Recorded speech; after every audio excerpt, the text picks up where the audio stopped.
Well, I was not expecting that. Well, welcome back, Sebastian here. So I thought a really excellent qualifying session that we just had for the British Grand Prix tomorrow. So actually I've gone and left my notes over here, so I'm just gonna go and get those shortly.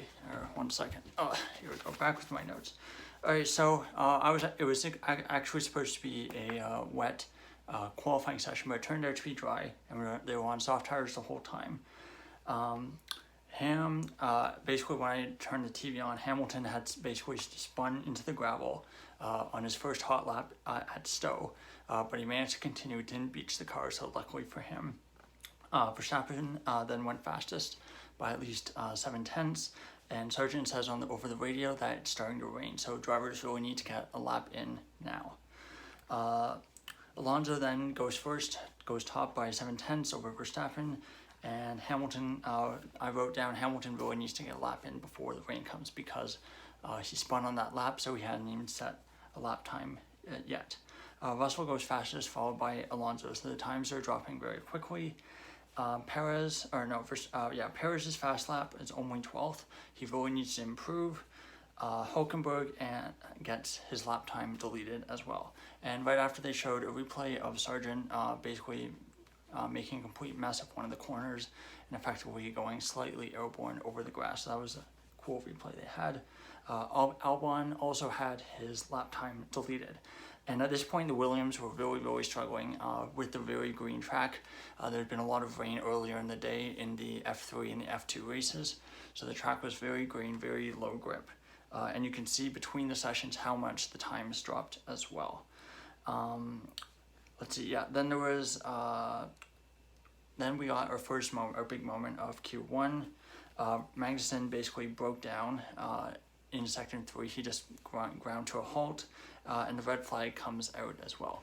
We got a replay right after as well of a potential unsafe release by De Vries, and he came on the radio right away saying, how dare you, how could you send me out in such terrible traffic, because it is pretty dangerous to do that. Meanwhile, in the pit lane, Verstappen had a broken front wing where it looks like he basically hit the concrete curb on the exit of the pit lane. So luckily for him, it's qualifying, not the race. So if you're going to do that, better get it out of the way today and not tomorrow. Zhou also was noted for impeding Ocon. So that's something that might lead to a penalty later. Magnussen, Zhou, Sargent, Bottas, and Albon were all at risk at this point. And Albon was going purple in sector 1, and the times were dropping very rapidly. Perez went fastest, so I thought this was really crazy. So Perez, he was one of the first drivers to set his first lap, and he went fastest. But basically the times kept dropping, and Perez actually ends up getting knocked out in Q1, qualified 16th, along with Tsunoda, Zhou, De Vries, and Magnussen, who are all out in Q1. So into Q2 we go.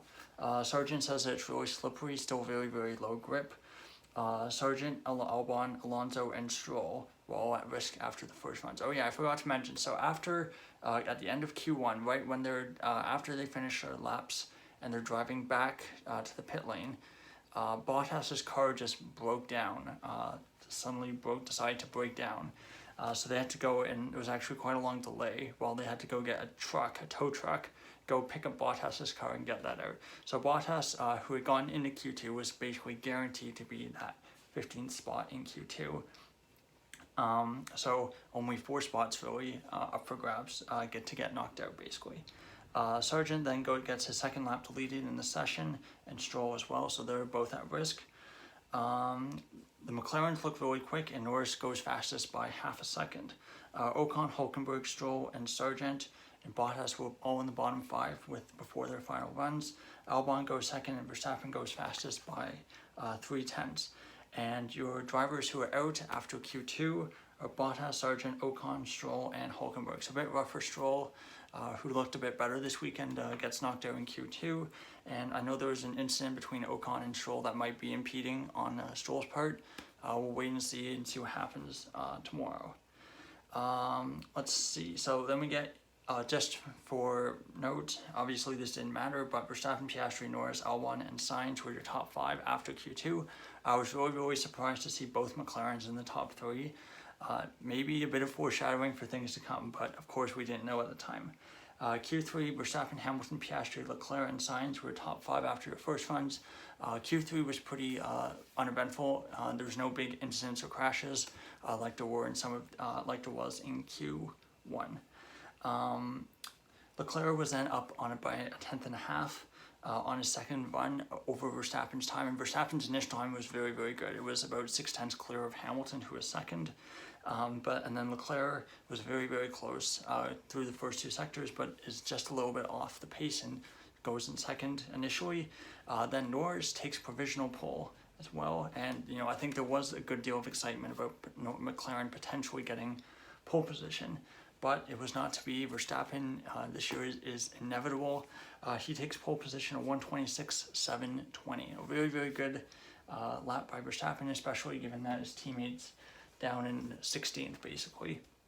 The gap to Norris was 2.241, so about 2.5 tenths. So honestly, not too bad for Norris. Very good. So let's take a look at the grid for tomorrow's race. So we got Verstappen starting on pole, Norris alongside, a very pretty fun front row. I don't know if we've actually had that front row in F1 before. Piastri qualifies third. Excellent session for him, very close to Norris. He'll probably have wished he out-qualified his teammate, but he did look very good today, and that's a great step for him. 4th, Leclerc, 5th, Sainz, 6th, Russell, and 7th, Hamilton. So we have McLaren, Ferrari, Mercedes all in a row. And then we got Albon and the Williams in 8th. There was some hope, I thought, that maybe they would qualify a little bit higher, but it wasn't to be. 8th is still very good for them into Q3. 9th, Alonso, I think he'll be disappointed with that. 10th, Gasly, 11th, Hülkenberg, 12th, Stroll, 13th, Ocon, 14th, Sargent. I think he'll be a bit disappointed seeing that Albon got up into 8th. I think he'll wish that he was like in the 10th to 11th range. Bottas, of course, car broke down, qualified 15th. Perez, I think another really disappointing qualifying session. I think that makes, 5 in a row now? 5, yeah, let's see. So we got Silverstone, Britain today, Austria, Canada, Spain, and Monaco. So that's 5 straight races, not in Q3. Not ideal when you're in a Red Bull. 17th Tsunoda, 18th Zhou, 19th DeVries, and 20th Magnussen, who of course broke down. So even though Hülkenberg's up in 11th, I don't really blame Magnussen for this one. It was a car issue, not a skill issue.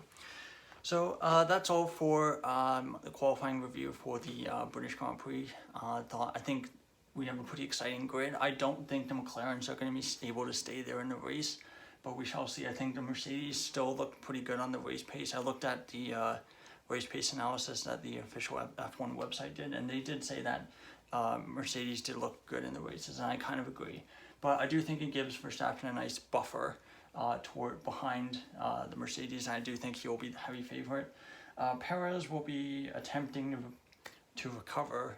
I don't know how high he'll get. Maybe if he's lucky he'll get a podium, but I would expect like 6th, 7th, 5th, 6th, 7th. I don't know. It depends on the gap in the race pace between Red Bull and everyone else.